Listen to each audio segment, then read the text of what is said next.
This is Ball League Season 2 preview ahead of the start of the Ball League Season 2 season on Monday. So we'll be talking every single team from top to bottom, including the new teams, in very much detail, including their key players, new signings, and all the information you need to know.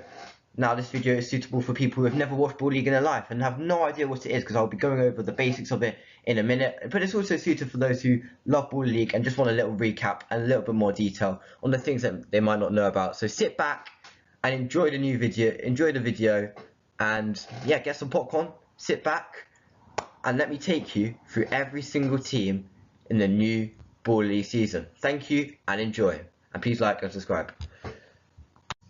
So this bit of the video is just for people who've never watched Ball League before and are just getting into it. So I'll give you a quick insight on how Ball League runs and works. So it's 6-a-side, including goalkeepers. It's 2 halves. Each half is 15 minutes each. However, the last 3 minutes of each half is a game changer, and what the game changer does, it kind of forces the place to open up. So it's 0-0, 1-1. It's a little bit timid, a little bit boring. Both teams are being quite structured in their approaches. The game changer forces the place to open up and means goals will be scored. So I'll give you a few examples of what these game changers could be, especially in the first half. There are different ones in the first half and this one for the second half. I'll run through the first one for the first half. The line, and this happens in the last 3 minutes of the half, and the goals which are scored behind the offside line count for 2. So let's say you drill it in from a long far, from a distance, your goal counts for 2. You bang it into the top corner from far away, your goal counts for 2. It's only happened once in season 1, but you know, who knows, it's a new season, so maybe this game changer can become more effective. Now the second one is +1. You start off with 1v1 with goalkeepers. They then go, if these goalkeepers then score, then it goes to 2v2, and then if these two players are playing against each other, then they score, then it goes to 3, and it can go to max 5, and you kind of see it go to 4 or 5. It usually stays at around 4 in Ball League Season 1. There'll be loads of goals, and it kind of get to 4, and then teams will go back into that structured approach that they have. And the last one you can get in the first half is 3 play.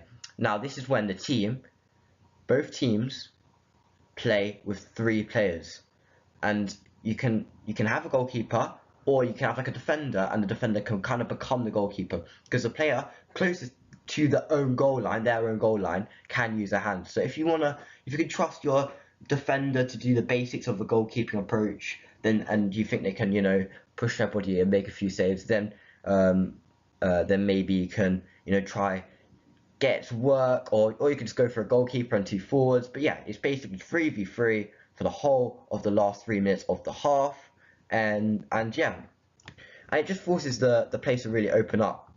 Now it's the 27th minute, and you're going to the second half, and there's another game changer, and this one could be 1v1.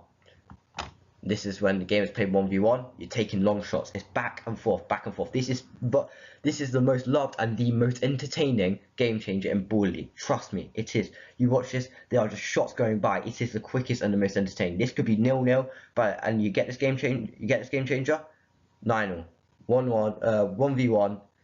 It is brilliant, and the one rule is that defending with the hands is not permitted. So you've got to throw yourself at it. The ball's coming, you've got to throw yourself at it, and try get a shoulder or a head on it. But when it's most likely, it's either going in or it's going wide. It's really hard because it's 11-a-side goals as well. Don't forget that it's 11-a-side goals, and they're taking shots. And then the second one you can get in the 27th minute is fair play. Now this means if a player commits a foul, he is automatically sent off for the rest of the game and will not be able to participate in the game. Now this differentiates from the normal rules, because the normal rules is that yellow card is a 2-minute sin bin, red card straight off. But if you get a yellow card, so just a little trip, you're off. Yellow card is automatically a red card during these last 3 minutes of fair play, and every foul you commit, you're off. So there's no sin bins, you're off, which can be really big. If a team's behind and the other team makes a foul, it really gets them back into it and really starts a comeback for the other team.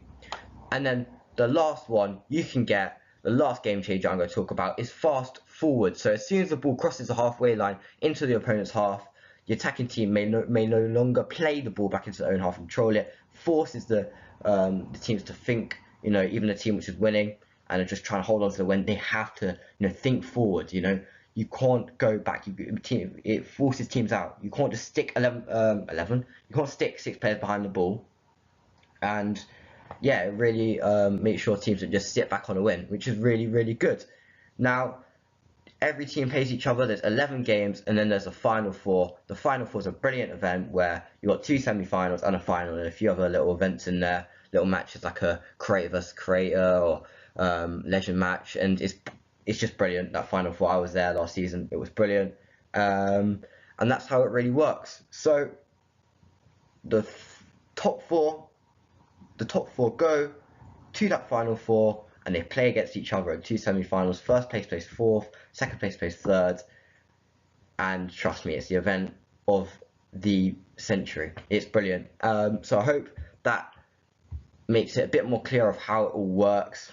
6-a-side, 2 halves, 50 minutes each. There's a game changer, and then each team is led by a famous an icon in society, and yeah, these teams led by these icons play against each other. Top 4 go to the Final Four. So before we go into a bit of detail about the season ahead, let's go for a quick and short recap in season 1. So Depor Trio finished top of the league, while M5 finished last. MVPs United finished 2nd. United finished 3rd, and SDSFC finished 4th. So Depor Trio, MVPs United, and SDSFC all went to the Final Four, and where they played each other. So Depor Trio played against SDS because first place against 4th, and in that game it was SDS 3, Depor Trio 2. Depor Trio in that game were very dominant. SDS hit Depor Trio on the counter-attack many times, and I think Depor Trio ended up getting a red card, which forced them to sit back, and they were just holding on to the pressure. The Depor Trio keeper was making save after save, and eventually SDS broke deadlock, and just scored quick successive goals, which put them into the final. Now United, who finished 3rd, were very dominant throughout the season and kind of just dropped off towards the end. Obviously, the last game week, Ginge actually went in goal, so that doesn't really count, but they play against MVPs United, and my goodness, I was not expecting what was to come. MVPs beat United 5-1 in the semi-finals. United such a strong defensive team as well, and I'll get onto that as well. But my goodness, it was a thrashing. It was goal after goal after goal after goal, and United just didn't look up to it. Didn't look up. They cracked under the pressure. So it was set up for an SDS and MVPs final, and SDS won 4-3, despite MVPs becoming very close to getting a little comeback, and it was made even harder for SDS, who had a red card due to the fair play game changer that I talked about.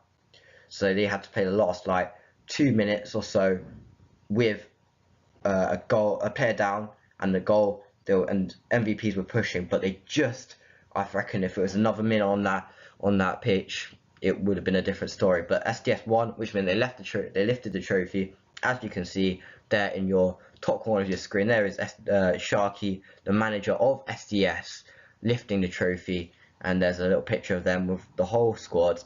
Champions, SDS are the holders of the Ball League Season 1, and they will be going into Season 2 as the champions. So that is how Season 1 went down. And let's get into Season 2. So, going into Season 2, there's only one team we could start with, and that's Michael Richards' team, Depor Trio. Now, Michael Richards was working alongside Alan Shearer and Gary Lineker, but Alan Shearer has gone to another team, which we'll get onto in a bit. So he has got a void which needs to be filled, and he's decided to fill that void with the one and only Daniel Sturridge, the former Liverpool striker. Daniel Sturridge, top goal scorer, And yeah, a brilliant striker, bringing a lot to the table in terms of football knowledge. Michael Richards needed that partner which you can trust, and obviously they've done punditry together, so that relationship would be so important to make sure Deportivo win, not only win the league but also go into the final four, because last season they finished top of the table on goal difference, but they went to the final four and it was a decent performance in the first semi-final, but they ended up, just kind of falling apart towards the end, and it was the start of SDS's, takeover, which went into the final, and it just didn't really work out towards the end of that second half, in the semi-final. So there's little things to be sorted out, but they've definitely done some business in the transfer window, which happened over the summer. There's been big changes, and they've gone for an approach where they've just signed. They've picked the best players from, we've seen other teams go for the best players, but they've just, they really try to build a squad rather than build a team which has a few best players. They've got absolute depth, quality and depth. Every single one of those players brings incredible skill. They obviously have got Afran Kessie, which was a big player from Santan's team, Santan Dave's team, which obviously is no longer part of the league. But they picked him up. Brilliant player. Pretty sure 12 goals last season. Harrop from RTW, a very strong player, incredible movement. And then Henry Lansbury from Vision FC, which is Toby's team. And these are players which will come off the bench when Deportivo aren't playing well and make sure, in that semi-final, for example, they could have done with this depth that they have now. These players which can, when it's not when the first team's not working, they can rotate and get these just brilliant players which have proved themselves for sides lower in the table. So that really explains itself. Now I have to go for the key player. I have to go for Francis Mampolo. He's a player who played 12 games, started pretty much every single game, Mr. Reliable. Obviously, there's a reason why he is, in that franchise, which means, higher paid. He is the highest paid player in that squad. As a reason, because he got 15 goals and 4 assists. He's an absolute necessity for Deportivo, especially when he's taking the keeper on. He's got great footwork. He's very two-footed. He can do stuff on his right and on his left. So if Deportivo are going to do anything this season, it's going to come via Francis Mampolo. Obviously, he is such a brilliant player, and now that he's got Sturridge and Michael Richards cheering him on, I'm sure he can go from 15 goals to maybe 20 or maybe top scorer. And it's not just that, he also puts a brilliant defensive shift in, working really hard. Obviously, it is 6-a-side, so it's not just right wing, striker, left wing. You're an attacker, you're going to have to defend, and he has absolutely last season put a brilliant shift in. So I'm really excited to see his quality come out, and it's a big season for Deportivo, really big season. Up next is MVPs United, who finished in second place on goal difference, so very close to topping the table, and it was just that little bit goals conceded, a little bit goals scored, and they would have. So very, very strong performance from them last season, scoring goals, defending well, very good overall. One of the most consistent teams in the league, and they had an incredible ending. They were at points at the start quite inconsistent, winning, then losing, then winning and losing. But on the end they went on a run which went straight into the semi-final. They kept that momentum into the semi-final. They were so close to getting into that final, and they got into the final and they almost won it as well. And it was just one goal, and they could have taken extra time, but it was so close. SDS just saw them out in that final.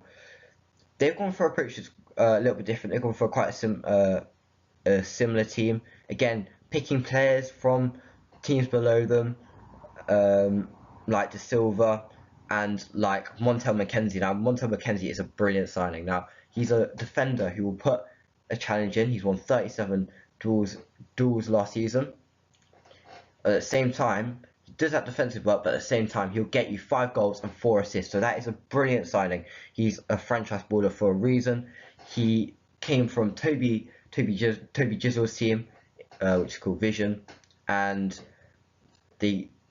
it is a very impressive signing, considering their defensive record was good, but I think having Mackenzie in there could take that defensive record from good to even better to great, and I think that is a big signing. MVPs are managed by Alicia Lehman and Maya Jama. Alicia Lehman, former West Ham, Aston Villa, and Juventus women's player, and Maya Jama, obviously a very lovely content creator, and yeah, a person who's full of bright energy. So those two as a team, I can tell they work really well, and I can tell they've got a great relationship just by the way.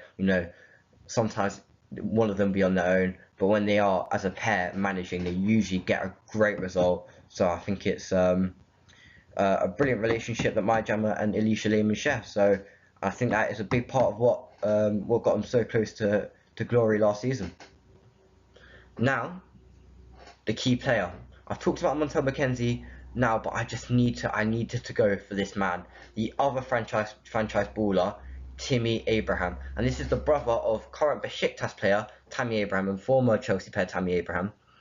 And you can just tell the way they move around the pitch, they are identical in terms of the way they play. Both strikers, both tall, and both can strike a ball. And I'm going to show you a video of Timmy Abraham and how cleanly he strikes the ball in a minute. But I have to go through his stats first. He played 9 games and got 7 goals and 1 assist. That is great for a striker. At points he can get loads of service, but in those 9 games he returned in pretty much every single one of them, also producing assists. He can hit a ball, and when he hits the ball, the keeper has a choice. You can either save it and break your wrist, or you get out of the way. And in my opinion, I would duck. If Timmy Abraham's shooting a ball at me, I'm ducking. He is a top striker, and there he is. You can see him in the bottom corner of your screen. Oh, not bottom, that's me. I'm in the bottom corner of your screen. Timmy Abraham's in a little bit to the side of me, and there he is, looking cold. He is a top player, and give him the service that he needs. Strong player, can strike a ball. Give him the service that he needs, and MVPs can finally do what they should have done last season. So I did a Premier League preview recently on another channel, and I got the stats. I went in depth with stats, but I think the best way to know how good a player is by using your eyes. I think a player needs to pass the eye test. So I was like, listen, let me get a video in. So just watch this. Incredible strike from Timmy Abraham. This player takes a shot, it bounces. Is it a little bit too high for Timmy Abraham? No, it isn't. He strikes the ball with pure perfection. The amount of power on it. I said, if keeper saves that, it's a wrist breaker. Look at it. Look how he watches it onto that foot, and the amount of power in that is truly special. So that is who MVPs have got, and that you can see from that clip how Timmy Abraham strikes the ball is just special. The way he watches it onto that right foot, it times it to perfection. It's easy to get volleys wrong, especially on a small pitch, and it looks like it's going too high. So many strikers, even proper professionals, even Premier League and Championship strikers, it would bounce and it would mistime it. Timmy Abraham timed it to perfection, watched it onto that right foot, and he slammed it into the top corner. And my goodness, if the keeper gets a hand on that, it's a wrist breaker. It's precision, it's power, it's accuracy, and it's just something which just comes from the genetics. So I can imagine Tammy Abraham doing just that and striking the ball just that. I'll watch it. Let's watch it one more time. Here we go. Saved, and oh my goodness, bang! Look at that. Take the roof of the net off. Why don't you take the roof? Take the net of the roof off. Brilliant goal. Well, next up is a team which is a fan favourite, and it's Angry Gingers United, who had a very good season last season. Were I think the best team in the season for the vast majority. Again, a small drop off towards the end. Were set the standards. I think they beat M5 in the first week. They thrashed them, and those first few weeks they were scoring goal after goal after goal, and they were a serious threat. And then they went down, and then towards the end, they knew that they were in the final 4, and then they kind of stopped.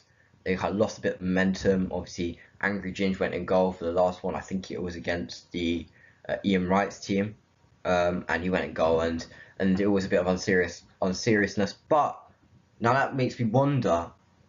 They went to the final 4, and they got thrashed in the semi-final. If they kept we talk about MVPs just now, how they went on like a run towards the end of the season. They had really like a lot of momentum going into that last season.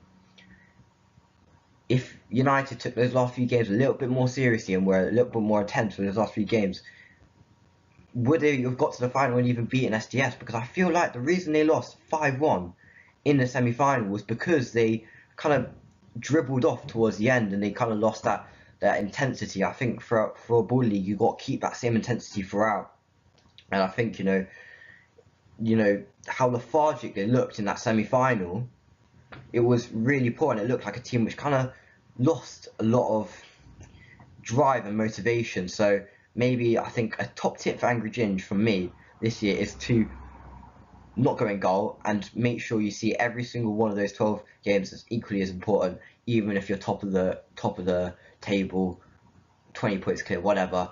You have to take every single game, whatever position you're in, really important, and treat it with every single game with the same respect, because they did drop off towards the end. And I think that him going in goal and kind of dropped the intensity, and it made them go into that semi-final with not enough energy. Compare that to MVPs, who were the complete opposite, came in wanting it, were on fire, on great form, and it was 5-1 to MVPs, and I think that's the only way to explain such a horrible game in the semi-final. But it's a new season, and from what we saw last season, it was very impressive. There were some top stats, and United leads the defensive stats. Their team have averages a 65% tackle accuracy. They conceded the least goals in the whole season, which is 34, which is really, really impressive. And I think that's something I noticed. He's so structured, and no player really steps out, and it's really a real team spirit. I like to maybe call it terrorist ball, but they had the most possession, and it was just control, and I really liked that. And there was no irrational fouls, there was no player stepping out. It was just a really, really strong, coordinated team which Ginger's created. I think Ginger in that waistcoat has done a superb job at that. Now, their key player, as you can see in your top right, is Brian Lee. He was the top scorer in Ball League Season 1, 21 goals in 11 appearances, which is crazy, which is like 2 goals in every appearances, pretty much, and he got 2 assists. You got a hat-trick versus Santan, a hat-trick which is Santan Dave's team, which is gone. You got a hat-trick versus 26ers, which is John Terry's team, and a hat-trick versus Vision, which is Toby's team. And imagine that. This is what I love about Ball League. This guy is scoring hat-tricks in front of some of England's best players like John Terry. So this is what I love about Ball League. It gives these players a chance to really show themselves that, okay, they're not good enough for proper professional football, but they can still enjoy and have fun on the scale and be noticed. I think it gives a lot more attention to that non-league side. So that's a big thing. But back on Brian Lee, a top player, a very clinical player. You've got these different types of players. Brian Lee is clinical. He has got an incredible conversion rate. If he shoots and he's in a good position, he scores. He isn't a player which would drive the ball forward, and he's not like a player which can carry you from defense to attack. But if he's one-on-one the goalkeeper, if he's in a good position, he's going to score. And that's something that you really need, especially United and Ginger's United, because they have lost Vilerte to SDS. Obviously, we'll talk about that. He got a bit of a label from going from United to SDS. But they've also, and he's got 7 goals and 5 assists last season, and Tyler Winters got 13 goals. So they needed a player to replace the Vilerte and Tyler Winters, because they lost them, and they needed a player which can replace those goals. And Tyler Winters and Vilerte will be big misses. So Brian Lee has got to cover those 2 players and make sure that despite losing these big players, they will still be able to they'll still be able to score goals, because their defense is completely fine. It is brilliant. Ginger's managed the defense to perfection. It's just about they've lost these goals, so how can Brian Lee replace them and make sure they keep that scoring record? I think United was so close last year. If they didn't lose that motivation towards the end, they would have done it. And I can back United to have a brilliant season in Ball League Season 2. So if I was to go through every single one of Brian Lee's hat trick, we'd be here all day. So I went for the one which, suits my point of how good he is, to the highest standard. And I think I went for the one against Santana FC, which is Dave's team, and obviously that is incredible. This is Brian Lee, and he's just scored a hat trick against one of the biggest artists, one of the most mainstream, biggest artists of all time. So I just think that just shows how special Baller League is. Let's get straight into it. Here he is, Brian Lee. What's he gonna do? Little mistake there, flicks off him, but it's fine. Puts him in even better position, in and around that line, that offside line. You can see there, he's a finisher. He is a finisher. That's how you say it. It's a finisher. He is not the player which will drive you from the defense forward. He's effective. And here we go. Let's go to 3-play, which is one of the game changers in full effect. Michael Hill, good defender, but I think he's allowed Brian Lee too much time. It's a tough angle, and Hill's done as well as he can, but when it's Brian Lee, you've got to get as tight as possible. And even that tight and even that angle isn't hard enough for Brian Lee. Isn't a big enough challenge for Brian Lee here. He's lagging here. And there you go. So, I mean, it's just a special finish. I mean, he is just so effective. Finds that top scorer, a really special player, and there he is. There's his manager, and you see how it's not even power. It's mainly placement. He's got just enough power. He's got just enough placement. He knows how to get that ball from a tough angle, from wide into that corner. And he's that six-a-side. He is one of the best, most clinical six-a-side players I've seen. He's just so special, and when he's putting up goals for which like 22 goals for a team who finished rock bottom.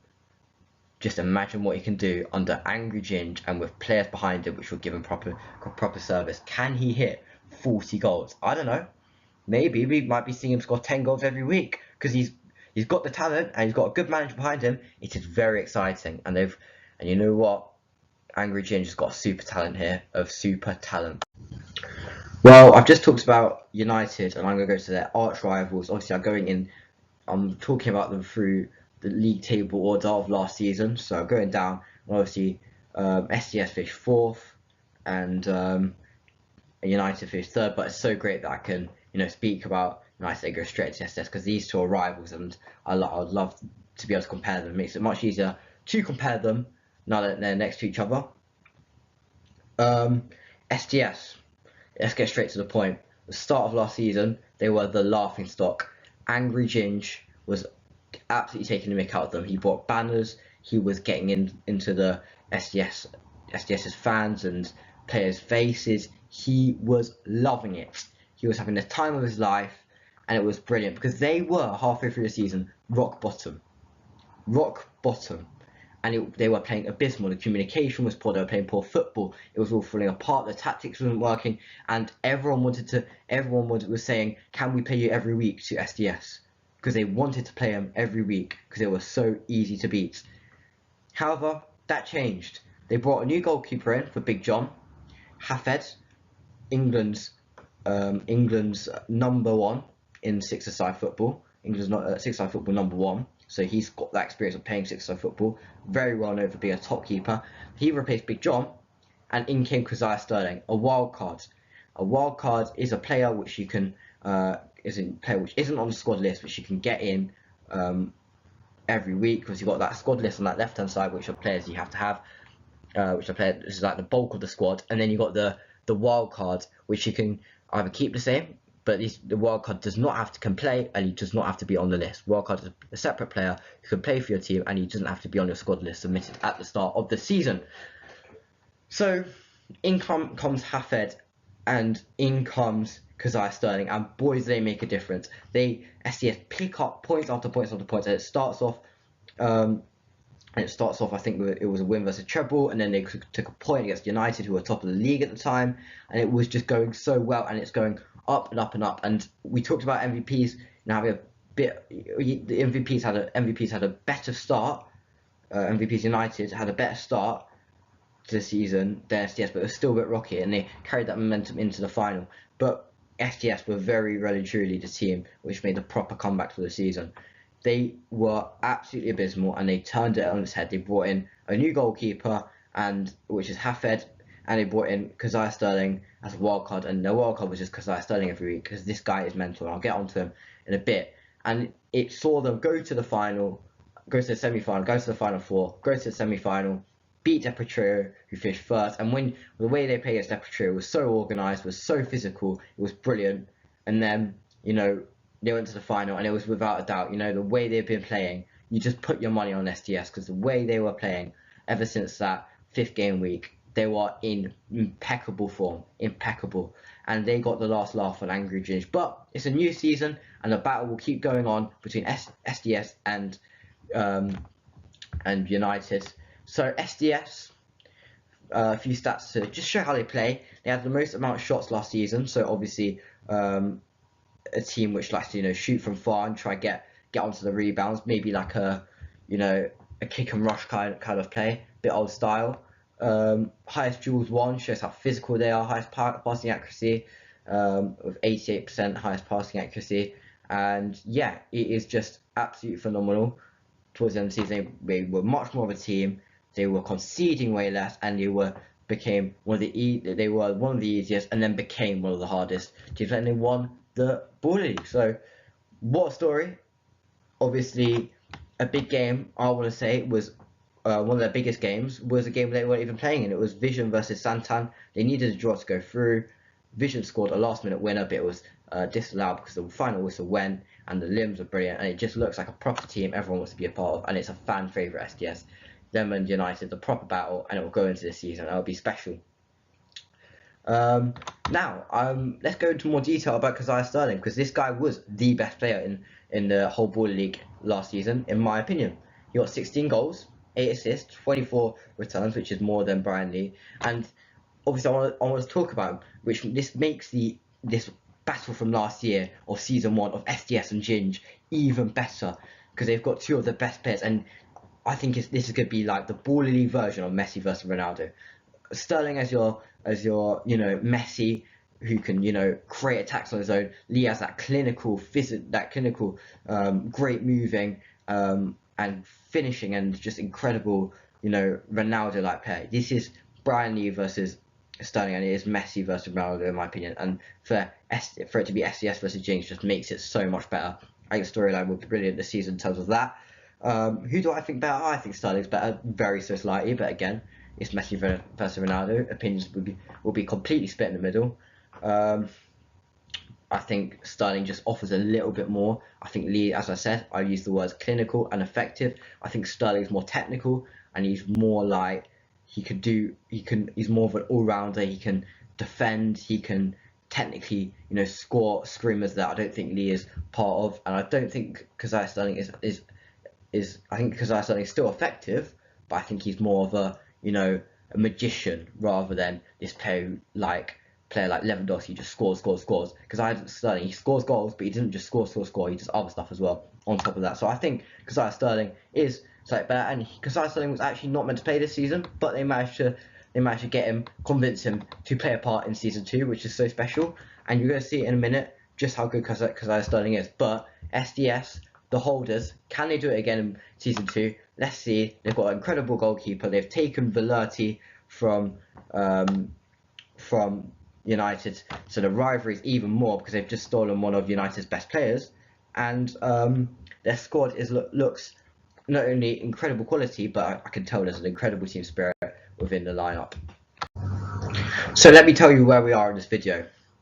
SDS are 2-0 up, but we know in Ball League 2-0 can go to 2-2 in an instant, in 5 to 10 seconds. We've seen comebacks before go very quickly. So they need 1 or 2 more goals to, you know, secure that win. It's obviously a final, so MVPs are up for it. So they need at least another goal to secure it. Up steps Keziah Sterling. Let's watch. Keziah Sterling. Keziah Sterling!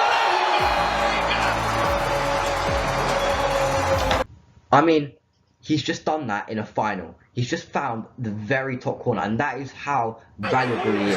He's just found the ball on the halfway line, picked it up, cool, I'll pass it to the corner in the final when everyone's watching. So technically brilliant. Oh my goodness, what a player. Watch it again. The top goal scorer in this and incredible celebration as well. So how much it means to him.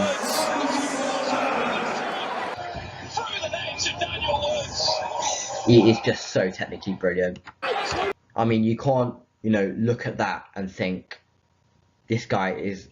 You can't think that this guy isn't the best player in Ball League, because he is. Because he can do that in a final where you need that extra goal to push you and give you a good lead. And it's important he did, because they only won by 1 goal. So if that doesn't go in, and he doesn't pick up in his own half and drive it forward and slam it into the top corner, then so it is going to be a great battle between him and Brian Lee, both offering 2 things like Messi and Ronaldo. So yeah, sit back and enjoy that.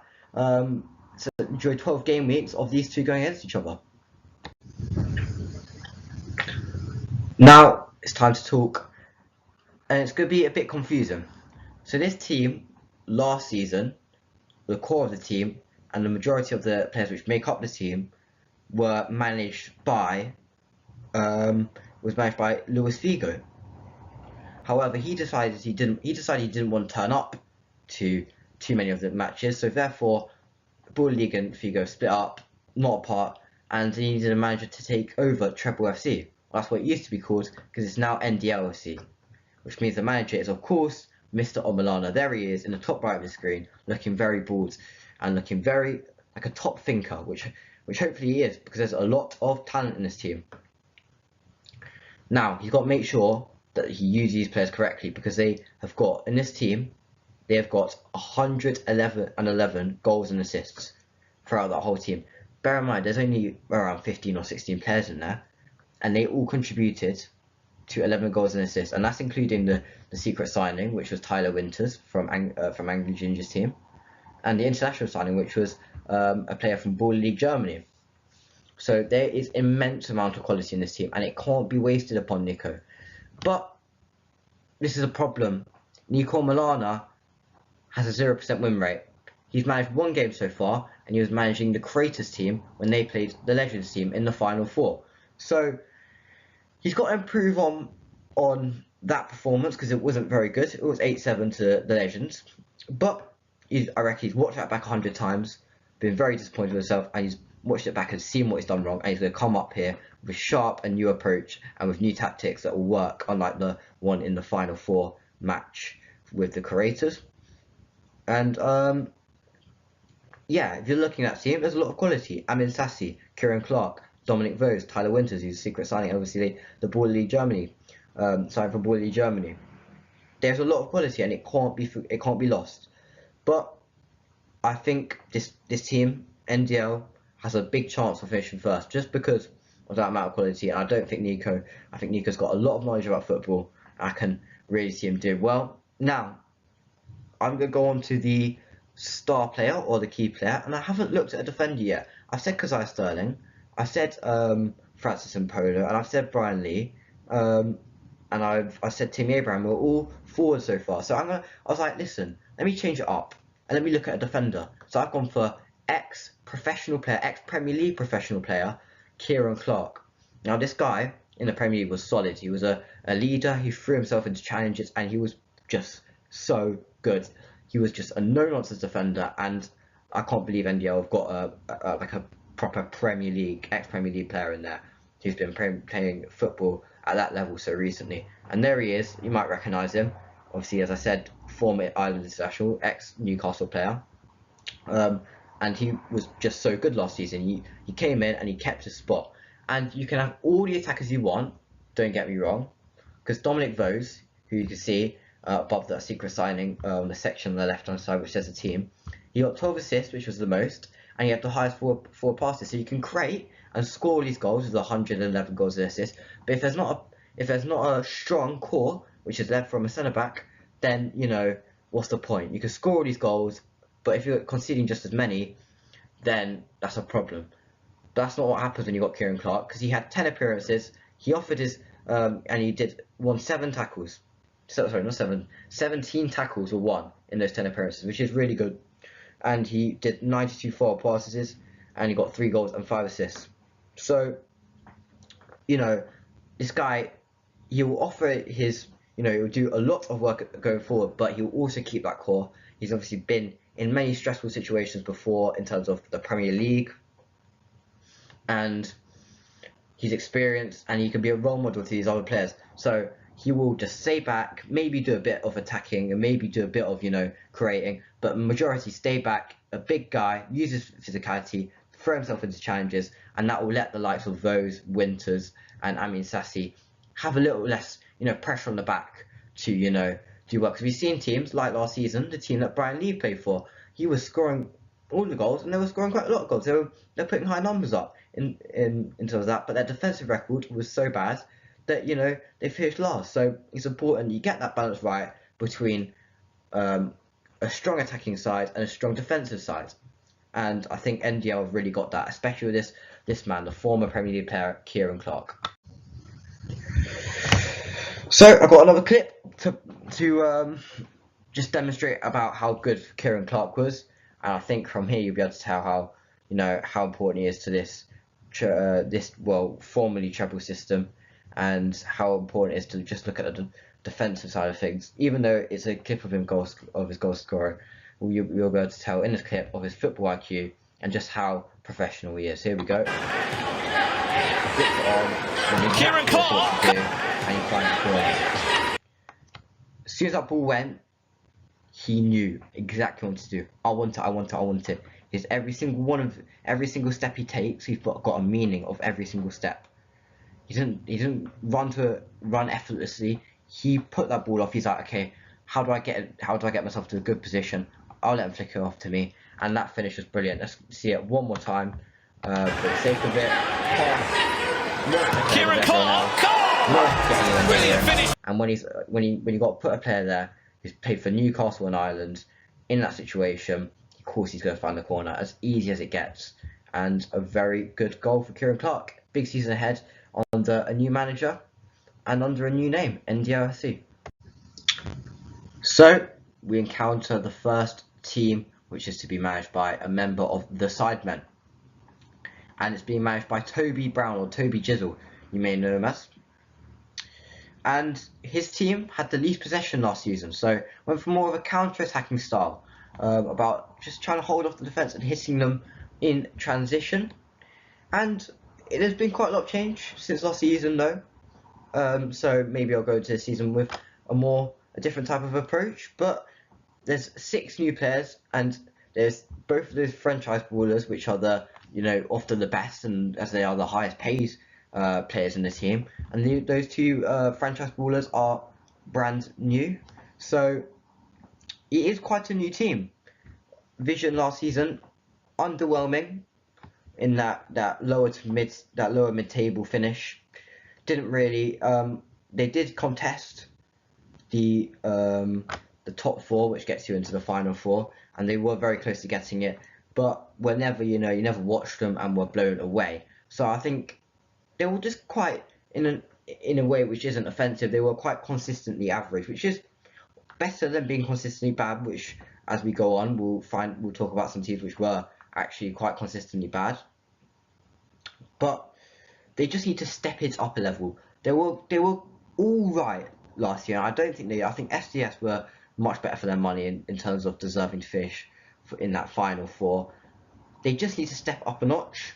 And I'm looking at our squad. I'm not familiar with too many of the names there, obviously. So he's gone for the approach of getting players in which have a point to prove.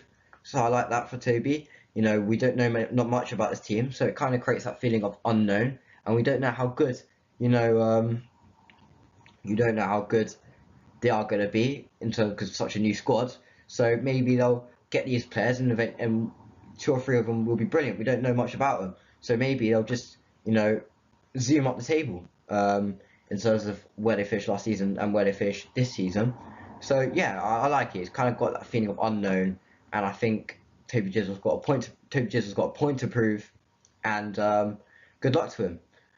Now, the bulk of the squad has been kept the same. Obviously, there's 2 new ones, but in that bulk of the squad is Florian Castrati, and that is him over there below that picture of Toby Brown. And he put some good stats up: 14 goals, 4 assists, and 10 appearances. A forward, he'll run at you, he'll take you on, and he's very, very quick, very good dribbling. And I think if Vision FC are going to do very well this season, he'll be a big part of it. He suits that kit very well as well, wears it well, and yeah, a big season ahead for Vision, and I think it can be led by the one and only Florian Castrati. From Toby Jizzle onto a different Sidemen member. Now it's M7 Football Club, and it's obviously from that you could probably guess that it's Mini Mentor's team. So another a manager who has got decent football knowledge but hasn't been involved too much in professional football, which is obviously is interesting. I really like to see that difference between obviously we've got a few football legends in there,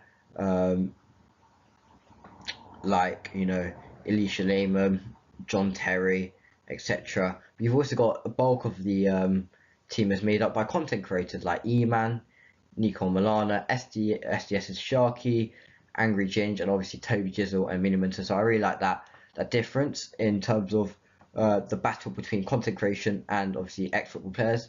But yeah, Mini Minter obviously on his own doing this one. Had quite a few arguments with the referee last season. Obviously, quite a few decisions did go against him, to be fair, and maybe an alternate reality, he gets a little bit more points, and he could battle for that final four. But we've reached a point in the table. Obviously, as I said, I'm going down in the table in terms of I'm going through these teams in order of first to last, and we've got to a point now when there was never a point where Mini Minter's team ever really felt like they were challenging for that final four spot, and I never really thought they were in serious consideration for that fourth place spot and in any spot in the final four. So I think that is it. They were never ever close to that dreaded last position, and they were never there was never a game where they played really awful. They were quite similar to Toby, but a little bit worse than Toby's team. Quite consistently, all right. But yeah, they as well as Toby's team also very similarly have to take a step up, because if they continue how they played last season into season 2, they won't reach too much. But there is some good things to say. Obviously, they got a very strong goalkeeper, Toby Ball, who's a franchise baller, and rightly so. Made some top saves and I think a key part of the team. And that bulk of squad stays the same. So again, that kind of feel like there's quite a few changes. There's a few changes, but quite a lot of the squad has stayed the same. So I feel like a real big change was needed. I think Toby Jizzle saw that and he changed his team up a lot. But yeah, who knows? It might be a change of system, a change of tactics. It's sometimes in football, it's something so small, it should make a big change. So don't doubt M7FC. But again, they're not in the frame of my mind thinking these lot like NDL are gonna take over. I'm not too overly excited about this M7 team, to be honest. But as I said, they got a strong goalkeeper. They didn't concede too many in terms of other teams. They had a very much decent defense. And I think a big thing for me to say, they never really got. I never really, based off what I've seen, never seen them get properly thrashed to a point where they were never in a game. Every time I watched them, they were always in a game. Sometimes they'll lose it, but they were always, there until the 30th minute. And obviously a player in there, Mohamed Mayoub, who obviously struggled for minutes in Angry Ginger's team. But I reckon he's going to be minimum to come in and he's going to turn him into the best player in the league, maybe. I don't know. But he's got a point to prove, and I really like that. There's nothing better in football than a player with a point to prove. And Mayoub, obviously, just didn't get onto the pitch, obviously, last season. So got that lack of minutes, but he's not as much in the limelight. Obviously, Angry Ginge has got a team which is expected to be best every single game. So therefore, he has to try and put out the best 11, and he couldn't really get that minutes out to Mohamed Mayoub. But I'm sure under Mini Minter, I think Mohamed Mayoub can play a big part in it. And then the key player for me is the other franchise baller, Stefan Ilic. Obviously, a very, very good player. 12 goals, 3 assists last season.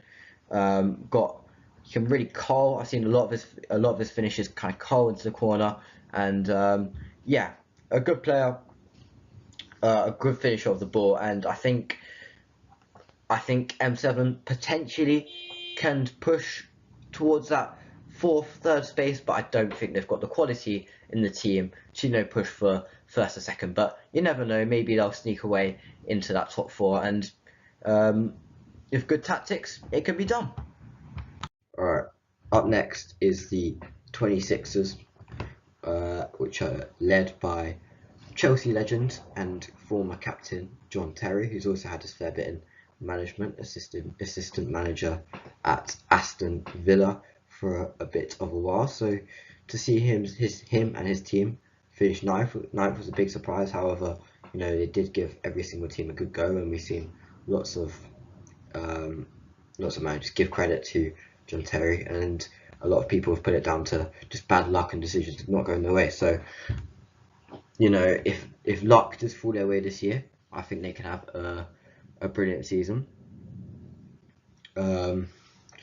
And they've got an absolute hell of a squad for John Terry to manage. So there's no excuses this year. John Terry's got to take his job and take it to the next level. But to be fair, he's very committed. He was there for pretty much every single game week, if not every single game week. So you can tell he wants it, and he's got a good player. So I think 26ers are kind of a bit of a dark horse for winning the Ball League Season 2. So some of the players, David Apua, actually one of the only players with 100% passing accuracy in Season 1. So take that how you will. He only played 3 games, but the stats are stat.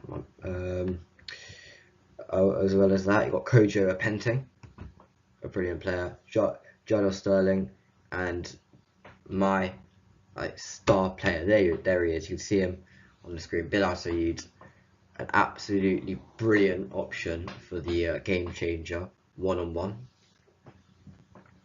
And last season, second top scorer. So bags of goals, 20 goals, 4 assists, and yeah, she ended up having the most shots. So definitely a forward who really likes to attack and takes enjoyment on getting into shooting opportunities. And I think there's nothing to stop 26ers from having a very, very good season. So there we go. John Terry, Jody Morris as the coach. Can they rock the league this season? Potentially, I think they can.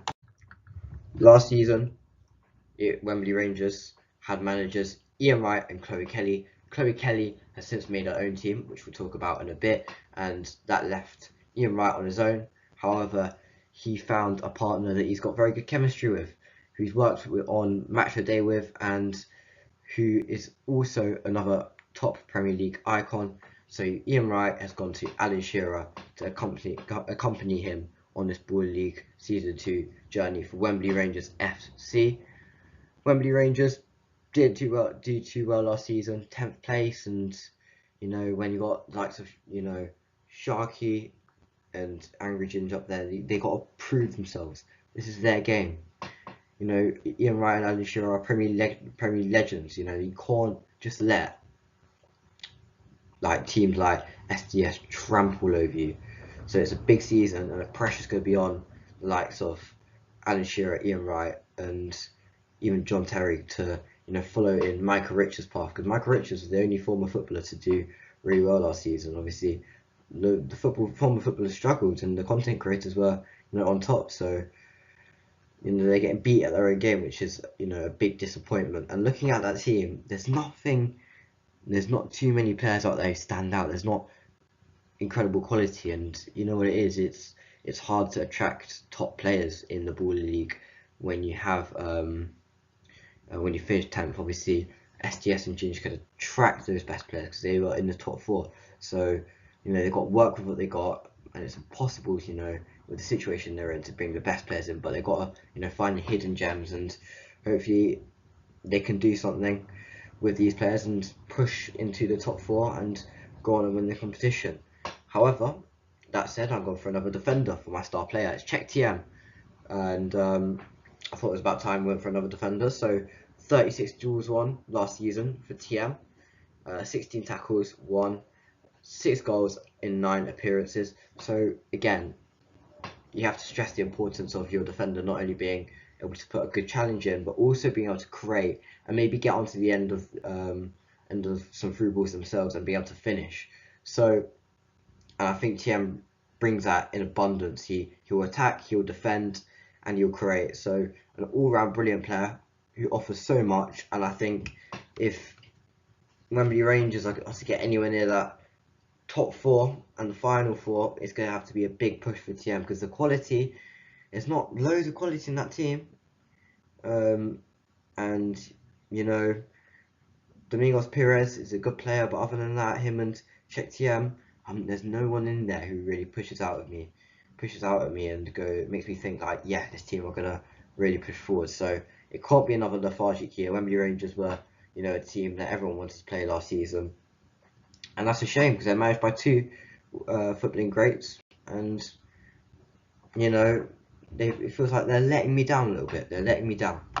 Right, throughout this video, I have been very positive, but there's not too many positive things to say about M5's Season 1 in Baller League. And again, it's the ex-professional players who've struggled to hit the ground running in the first season. Obviously, in the first season, they were managed by Lehmann, former Arsenal goalkeeper, Perez, former Arsenal forward, and Lundberg, another former Arsenal player. So a trio of former Arsenal players who were very good in the Premier League and First Division, and then they come into this Baller League and they just can't work it all out really, and it all really falls to the ground. But they've brought a creator in, and that is Imam. So obviously we know how well creators like SDS is Sharky, United's Ginge have done, and they've actually done the best. The creators, they've done the best in terms of managing their team. So they've brought a bit of that to the team, and they'll be hoping that this season is much better than last, because last season they conceded the most goals with 56, and they scored the second least goals, only scoring 37 goals. And imagine that, they have the top scorer in the whole competition and they finish last, and they have the second least goals scored. Imagine Brian Lee wasn't there finishing off all the chances that they created. It would have been absolutely awful. And this year there is no Brian Lee because he has obviously gone to United. So you know, it was a pretty shambolic season last season, and I'm sure, you know, the managers will be looking at this and thinking, right, we have got to do much better this season. We are former Premier League players, we are legends within the sport, and we look like absolute rookies, right? So yeah, and they've gone for a completely changed squad, a completely different squad. They've gone for a complete refresh, which gives me hope that it won't be as bad as last season. But knowing that without Brian Lee makes me think it can be even worse. So it's either going to be even worse than last season, or they'll do pretty decent and challenge for the final 4. There's going to be no in between, I think. And I really like that unpredictability that we've got with M5 this season. And due to that nature of, you know, changing and bringing in players who haven't really done, bringing in draft players who are players which haven't played in Baller League Season 1. Vast majority of that squad haven't touched a pitch in Season 1 and weren't playing and weren't an option to play in Season 1. So they've gone for new players who are going to be pushing and aggressive and excited to be playing, which I like. I like fresh mind, fresh start. Let's just pretend last season didn't happen. And one player they've brought in, who's my star player, as you can see on that right, wearing that West Ham kit, main reason I chose him, Nathan Holland, a youth player who struggled at West Ham to get minutes, was a very exciting prospect, but never, you know, hit the ground running in a way. And then he went to League One and he kind of tore it up. You know, he got 9 goals, 7 assists, and 51 appearances for Oxford in League One. So if he's doing that in League One, I think he can definitely, you know, do something in this Baller League Season 2. I think he is going to go a little bit under the radar. He's gone under the radar as an M5 pick, and I think, you know, he's in that Team Baller, which is the lowest paid bracket. I think that's kind of crazy. I think he is going to be superb this season. I think they're going to need him to, you know, step up. And I think one thing I'll leave M5 on before I move on, they need to be more as a team. They were so disconnected last season. There was no chemistry, and despite the managers being all played together at Arsenal. It felt there was a lack of chemistry, a lack of effort, but it's a fresh start with new players who are, looking to hit the ground running. So maybe, just maybe, they can not finish bottom this season. We'll see. The pressure's on, but who cares? They can do it. N5 were the last team to talk about who are in Ball League Season 1, that are also in Ball League Season 2. Now we're going to get on to the two new teams who have come in for Santander's Santan FC and Clint Cortez's RTW. They've both dropped out. In comes Ruckus FC as the first of two teams I'm going to talk about who are new to the league. Now, before we get into Ruckus FC in a more detailed way, let's just talk about how everything's angled against them, because they have come in to Ball League Season 2 with every other team playing in Season 1, bar NDL, but all the NDL players have got experience and they've all played together. So every other team's got chemistry. They know exactly what Ball League is all about. Ruckus FC and the man who manages them, Idris Elba, former, obviously an actor, and he's got to come in and he's picked these players, and a vast majority of them are new to the league and are unexperienced. So he has got a mountain to climb to compete with these other Ball League teams. But mountains are there to be climbed, as some say. Now, yeah, Idris Elba, an actor, but he's got to put that to the side. He's obviously got to get his footballing knowledge head on and really attack this league. And as I said, yeah, he's gone to draft night. He's picked these players, a lot of unexperienced players, bar one or two, obviously. And that star player is a player who played for RTW last season, and therefore with RTW leaving, ended up clubless, and Ruckus have picked them up. And this is Pepaj, who scored 8 goals and got 99 successful short passes. Very good at, flicking it on, making runs, and yeah, his movement's really good, and he's a superb player. And actually, in between Game Week 3 and Game Week 4 is the Pepsi pressure point. Now this is kind of like a battle royale for penalties, and every team submits a player, and obviously Pepaj was a player who submitted quite a lot last season for RTW, and these players got to take a penalty against the goalkeeper. If they score, they're through to the next round, and the rounds keep going on until there's one player who scored every single one. And Pepaj has won multiple times on that Pepsi pressure point, and when you win the Pepsi pressure point, you get an extra point. And with how thin the margins are between positions in Ball League, winning that extra point or two can be vital. So maybe that's the reason he's been brought in. A great overall player, but that penalty record, he's got a very strong penalty record, one of the best in Ball League last season. That's really useful to have, because if you win, let's say 3 of the Pepsi pressure points, that's 3 points on the board. That's a whole win just from doing that in between the 3rd and the 4th game week. So, sorry, 3rd and the 4th game. So that's a chance every week. Pepsi pressure point.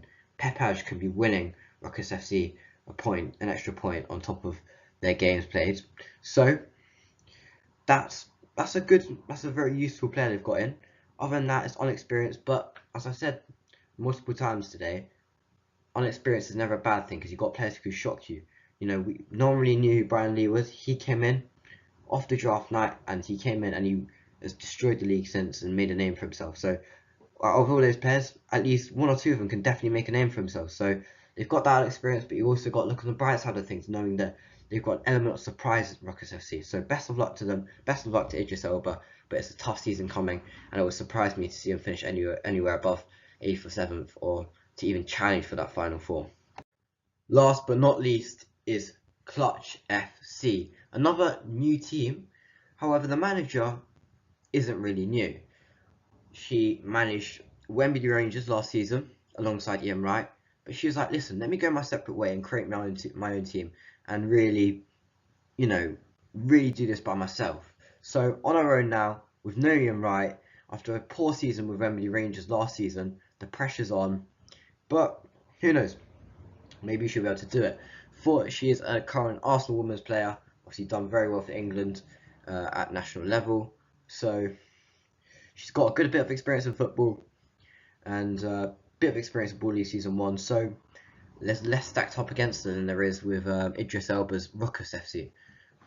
So there we go.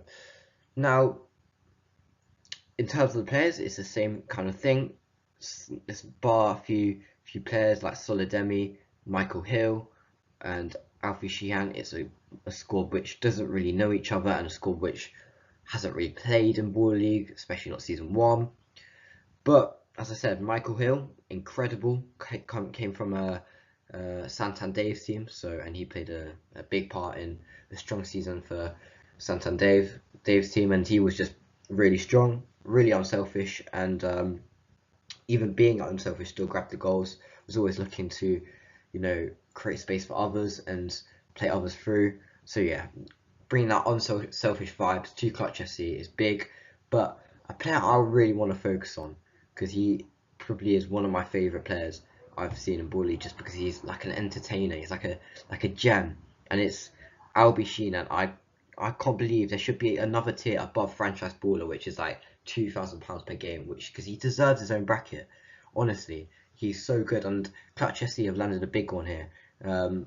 He was a wild card last season, which is obviously, as I said, a player which isn't on the contracted list of players at the start of the season, but can still play. You can get 2 per week, and so he came in around near the midpoint for Santander's team as well. So a lot of these players actually came from Santander's team.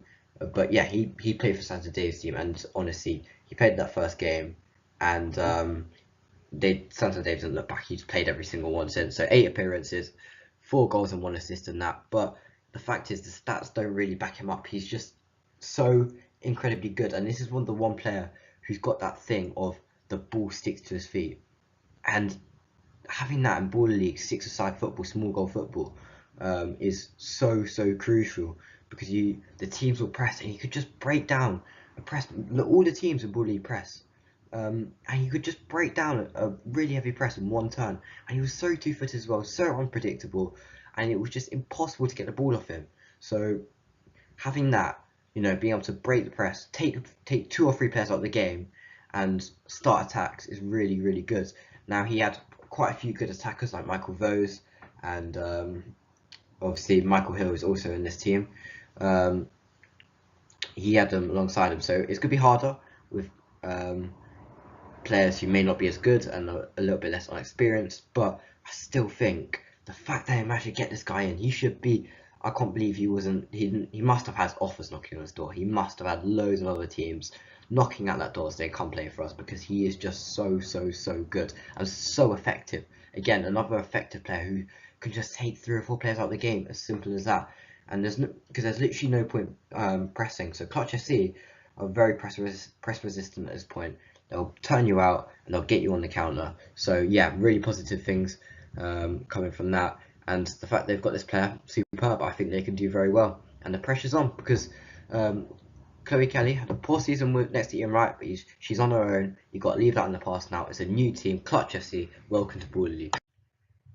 I'll be an absolute laughing stock if I didn't end this preview with one last clip, and I can only explain a certain amount, and I just think you'll watch this video. If you're not already impressed by the words I've said on Sheehan, then watch this video. It's perfect. The ball comes across the ground, and what he does is just so shocking. Here we go. So here he is, takes it off, runs into the space. The ball ain't perfect from Michael Hill, his new teammate at Clutch FC, but he flicks it through Big John's legs. I mean, it's skill that cannot be, it's skill that just teach, it can't be learned. And this clip is exactly why it's going to be so brilliant for Clutch FC this season. He's got skill, and he can just pull out the unexpected, and it's just the little things around the pitch that he does to create space for others, to these little skills to take players out of the game. His movement was incredible there. He just flicked it through the legs of the goalkeeper and ended up getting into the SDS goal. And it was just a brilliant piece of skill, which you're going to see loads of across the pitch. A proper skillful box-to-box midfielder who really suits the 6-a-side pitch, and he's going to be a driving force in this Clutch FC team, managed by Chloe Kelly.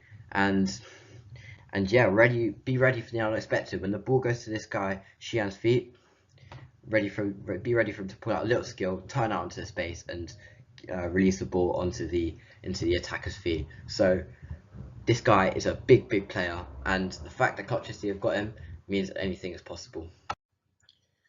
Now at this point, I bet you're really sick and tired of my voice, so I'm going to hand it over to someone else. I was lucky enough to interview the coach of MVPs, the man who took them to the final and has done a great job in season 1. It's Stefan Samar, and yeah, he will be here giving you some just some analysis of how his season 1 went, and just a bit of a guide behind Baller League. So sit back and enjoy, and here's Stephen. So my first question is, how do you get into Baller League? What was the process? How do you get into Baller League? Yeah, I was like, what were your steps into getting the job as a manager for MVPs? Obviously, I started when everything was new. Yeah. With them. There's the CEO called Josh. Yeah, he's in Germany, so he does the German Baller League side. Here in England does Lasse Lehmann. Mm-hmm. So Josh contacted me, as he also, I knew Josh already since I was like 8-9 years old. We played pretty much in the same youth team for Bochum when we were young. So first year when the Baller League was open in Germany, he wanted me to play for the German side, but I had no intentions to fly and go to play. Yeah. And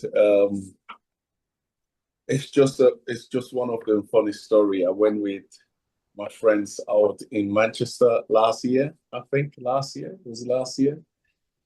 we went to Alberschloss, and we were just having fun dancing for a night out. And I heard someone was shouting my name, and the way he was calling me was for me to say, nah, no one calls me actually this way. You must know me to call me this way. Yeah, I know that one. So, and obviously, when he called me, when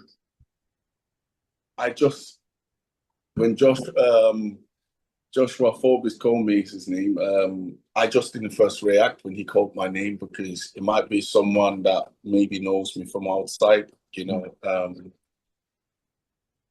So, and then he came towards me and was like, Stephen, the way he called me, I was pretty sure that's someone that must know me, because there's a way you call me if you do know me. So I turned around, I was like, Josh. And we both were just like shouting, you know, like what the hell? What are you doing here? Because the last time we see each other, obviously I played in Germany also when I returned from Liverpool to Stuttgart. But we didn't get to see each other every time I went back to my home city to visit my family. And we were just shouting. I was like, what the hell? Why are you here in Manchester? And he was like, we just did the Baller League try, so we're bringing it to the UK. I know I've been texting you to come to Germany and do the German one, but I get you can't.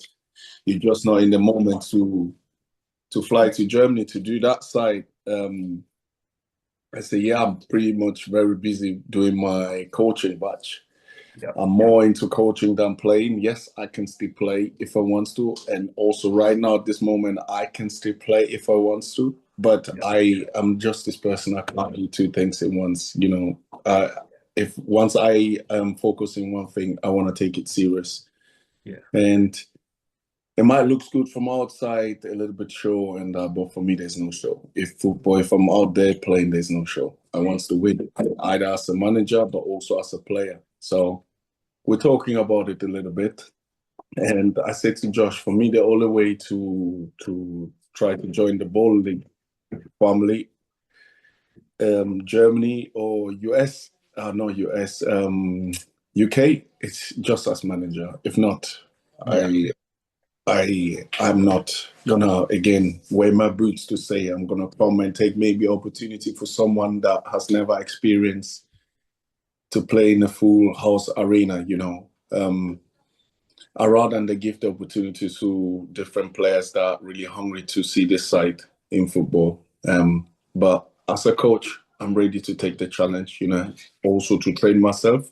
This is also not a platform that you think, of course, I know there's a lot of YouTubers, there's a lot of shows. Now, at the end of the day, it's football, Yeah, exactly. Yeah, exactly. Yeah. So, Josh, we talk pretty much. We sat down. We were pretty much talking serious about the situation, and then next day, obviously, because it was a night out, next day we sat down again on the phone call. Yeah. And he was like, all right, if you want to become a coach, let me speak to Lasse Lehmann, which is their son from Jens Lehmann. So we had pretty much a conversation on the phone, and they were like, all right, we will take you as one of the coach, because since you don't want to play, yeah, you can have the coaching position. So that's the only way. I become the coach. Yeah. All right, brilliant. Thank you very much. When you got into the Ball League, obviously you play 11 other teams. Which one of those last season was the hardest and most difficult for you tactically? Which one gave you the biggest difficult was not tactically. We could have won all games. All Okay. games. All games. The one that hurt me most was the ones against John Terry's team. 26. It was just 26 is the unbelievable team. And I said again, they were just unlucky last season. But what I saw from the beginning, yes. So I observed the teams different than maybe some other people are doing. I see them completely different. I knew from beginning, even though they were losing games, they are a really, really threat team. And I remember that game, I already told my team exactly the point. If we don't take them, if we don't try to close them down, that they will kick us out of the copper box. And it went exactly how I prepared my team, how I told them. Maybe it's one way that I've learned, maybe not to show that, look, they're afraid, but I do on the other side believe that if it's just my heart telling me that they're really threat of a team. They play pure football, a football way that I really like. For me, how they end up in that position, I don't know. But for me, this was the team that caught my eye from day one. When I say day one, Yeah. And it was the team that showed us MVP also that, look, not against us. And how they played us, that's how I wanted to play football, actually. Oh, really? Right. So that game taught me a lot of lessons. And I think pretty much after that game, we had our breakdown, 2 more games that we lost against Vision and who else was it? We lost 3 games in a row. I can't remember. Yeah. So John Terry's team 96, 26s was the first loss, and then Vision 26s, and then 1 more. After that, we came back. So yeah. So obviously there's a lot of opinions on Ball League at the moment, but obviously like a lot of people say the managers are just in there for, to bring because you're a coach obviously, and you got the managers like the influencers. Yeah. How important is the relationship between, obviously you got Maya Jama and Alisha Lehmann, and how important is it that you've got that relationship with her? Is how big of a role do the managers play? It's the same like in normal football clubs. They have the owners, and then they have the sport director, they have the coaches, right? So Baller League is the same. So if people don't want to take it serious or whatsoever, I mean, they will find themselves in a few years that, look, it is something really serious. It is something, in my opinion, that brings something unique to you in UK, because you don't have this apart from real football, Premier League, Championship, League 1, League 2. You don't have this excitement of different sports. It does brings a lot of children's joy. It does give a lot of children's now this opportunity to say, okay, if I don't make it into an academy, if I don't make it at the top level, can I go this way? So everyone can see it the way they see it, but as you can see, they're out there. So it's successful and people enjoy it to watch, so it's always sold out. it's not about show. The games are not shows. The games are really excitement. If you at the arena, or if you stand down there as a coach, you will understand what I'm trying to say. The players are massive pressure, so it's opinion wide, but for me, it's one of the greatest things that they could bring into UK. Yes, something unique, and it's pretty much fun. It's really fun. Really, I like it a lot. Yeah. All right, thank you. Back to the coaching side, how long a week do you spend on focusing on bully? Because you play on Monday nights. Is there anything else in terms of like training? How much do you train? How much of your week is taken up by Bully League? Well, obviously we've had multiple trainings now, but the guys that have their own life too. Majority of them still play on their local club. We try to communicate together. At this moment, we train once a week when the season starts. Yes, but we've already catch up twice so far now. We'll catch up again on Sunday, and then it's just gonna be once. But then meaning during the week we have a chat on the group, maybe Zoom call, go through everything. Yes, to prepare them. Me personally, I have the biggest job because I just don't analyze one team. I have to analyze the whole. With my coaching staff, I have to analyze the whole team in the league to prepare it, because we might face a team in 3 weeks that were brilliant in the first week, and you need to know exactly what did they do that first week, but not focus too much on others. Just try to bring something unique to my players. I have experienced myself in the game, maybe try to pass that on, because one thing is being a coach and just telling them to do what they should do at a high level. If you've never done it before yourself, you won't know what is in the player's brain. And that's one thing I'm pretty much trying to focus to give my team something that I know I can do and they can do. And if I can do it, they can't do it, then we lost already. Because you see what I'm saying? So if they can go and do it, I will have the chance, or we will have the chance to win by 90%. Yeah. So, because I see it. That's it pretty much. Right. I'm gonna finish on a bit of a funner one, a bit less serious one. If you had to compare yourself to an 11-a-side coach, who do you go with in terms of your philosophy?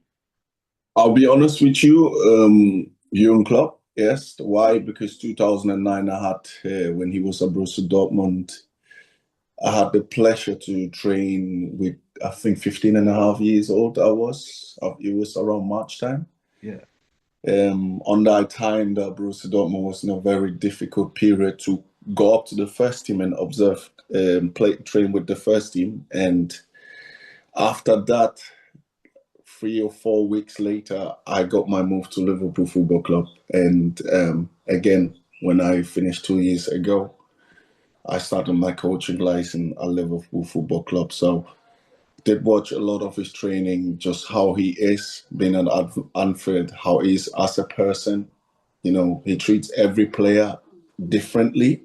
He doesn't treat a player, let's say, is from Germany or UK, same like a player that's from Africa or South America, because their living conditions are completely different. So he tried to really understand them, that he doesn't need to tell, who can I say, Henderson, you have to do that. Henderson is extremely disciplined. But maybe an African player might come 30 seconds late, and South American player might come 30. How do you form that? Where you see, like, let's say Henderson will come to the trainings, will come to the meetings on time, for example. So how do you understand all this culture to treat them in one point? And I think I'm not copying. I'm that person myself. Yes, you can ask all my players. I just want to try to, bring the team together. So if you want to compare me, I have the same passion. I have love for the game. And if you want to compare me, there's only one manager that I have learned a lot from, and that's him. And for me, in my opinion, the best in the world. So I know some Arsenal fans, they won't like it, or United fans, but Yeah, that's it. Thank you very much, Owen.